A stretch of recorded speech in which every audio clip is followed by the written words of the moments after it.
ಕರ್ನಾಟಕದ number 1 PU college Excel PU college Guruvayanakere. Cabinet ನಲ್ಲಿ ನಿಮಗೆ ಮತ್ತೆ ಜಾರ್ಜ್ ಅವರಿಗೆ ಏನೋ ಸ್ವಲ್ಪ ಕ್ಲಾಶ್ ಆಯ್ತು ಮಾತಿನ ಕ್ಯಾಬಿನೆಟ್ ಅಲ್ಲಿ ಯಾರ್ಯಾರಿಗೂ ಕ್ಲಾಶ್ ಆಗಲ್ಲ, ಕ್ಲಾಶ್ ಆಗಕ್ಕೆ ಸಾಧ್ಯನೇ ಇಲ್ಲ.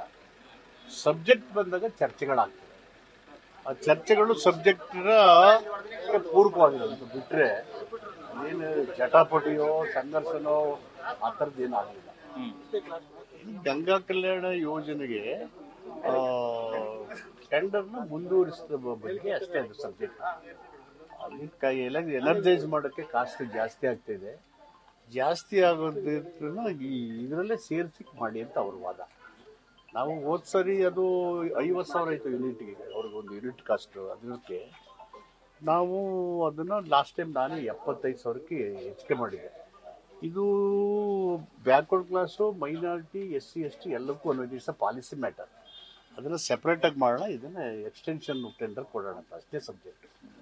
ಅದು ನಾನು ಅವರು ಫೈನಾನ್ಸ್ ಡಿಪಾರ್ಟ್ಮೆಂಟು, ಅವ್ರ ಇಲಾಖೆ, ನಮ್ಮ ಇಲಾಖೆ ನಾನೇ ಚರ್ಚೆ ಮಾಡಿ ಅದಕ್ಕೂ ಸಂಬಂಧ ಇಲ್ಲ ಅಂದರೆ ಎನರ್ಜೈಸ್ ಆ ಯೂನಿಟ್ ಕಾಸ್ಟಲ್ಲೇ ಕೊಟ್ಟಿರ್ತೀವಿ. ಅರ್ಬನ್ ಬೇರೆ ಜಿಲ್ಲೆಗಳಲ್ಲಿ ಒಂದು ಯೂನಿಟ್ಗೆ 3,75,000 ಇರ್ತೀವಿ. ಆ 75,000 ಎನರ್ಜಿಗೆ ಅಲ್ಲಿರ್ತದೆ. ಈ ಅರ್ಬನ್ ಇದರಲ್ಲಿ ಬೆಂಗಳೂರಲ್ಲೆಲ್ಲ 4,75,000. ಆ 4,75,000 ಎನರ್ಜಿ ಇದು ಸಾಕಾಗಲ್ಲ, ದೂರ ಇದೆ, ಕಂಬ ಜಾಸ್ತಿ ಆಗುತ್ತೆ. ಎನರ್ಜೈಸ್ ಮಾಡೋದು ಅವ್ರ ಕೆಲಸ. ಅದನ್ನು SCPTSP ಅಲ್ಲಿ ಕೊಟ್ಟಿದ್ದೀವಿ. ಅದಕ್ಕೂ ಸಂಬಂಧ ಇಲ್ಲ. ಹೋಗ್ಬೇಕು ಚರ್ಚೆ ಅಷ್ಟೇ ಸರ್. ಬಳಕೆ ಮಾಡ್ತಾ ಇದಾರೆ ಇಲ್ವಾ ಸರ್? ನೀವು SCPTSP ಕೊಟ್ಟಿರೋದನ್ನ ಸರಿಯಾಗಿ ಬಳಕೆ ಆಗ್ತಾ ಇಲ್ಲ? ಅದೆಲ್ಲ ನಾನು ನೋಡಲ್ ಏಜೆನ್ಸಿ ಮೀಟಿಂಗ್ ಅಲ್ಲಿ ಹೇಳಿದ್ದೀನಿ. ಯಾರ್ಯಾರು ಎಷ್ಟೆಷ್ಟು ಅವರು ಕೊಡುವಾಗ ಮಾಡುವಾಗ ದತ್ತಾಂಶಗಳ ಆಧಾರದ ಮೇಲೆ ಹಣನ ಕೊಡಬೇಕು. ಹೆಚ್ಚಿಗೆ ಹಣ ಕೊಟ್ಟಿದ್ರೆ ಅದು ವಾಪಸ್ ಕೊಡಬೇಕು. ಆ ವಿಷಯಗಳನ್ನ ಸೀರಿಯಸ್ ಆಗಿ ಹೇಳಿದ್ದೀನಿ. ಕಾಯ್ದೆ ಮಾಡಿಬಿಟ್ಟು ಹೆಚ್ಚಿಗೆ ಹಣ ಕೊಟ್ಬಿಟ್ಟು ಕಡಿಮೆ ಮಾಡೋಕ್ಕೆ ಆಗೋದಿಲ್ಲ. ಅದು ಕಾನೂನಿಗೆ ವಿರುದ್ಧವಾದದ್ದು. ಹೀಗಾಗಿ ಅದನ್ನ ಹೇಳಿದ್ವಿ. ಏನು ಜಟಾಪಟಿ ಆಗಲಿ ಗಲಾಟೆ ಆಗಲಿ ಏನಿಲ್ಲ.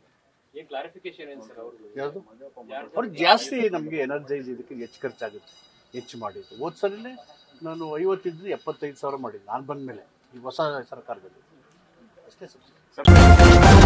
ನ್ಯೂಸ್ ಫಸ್ಟ್ ನಿರ್ಭೀತಿಯಿಂದ ನಿಮ್ಮ ಪರವಾಗಿ.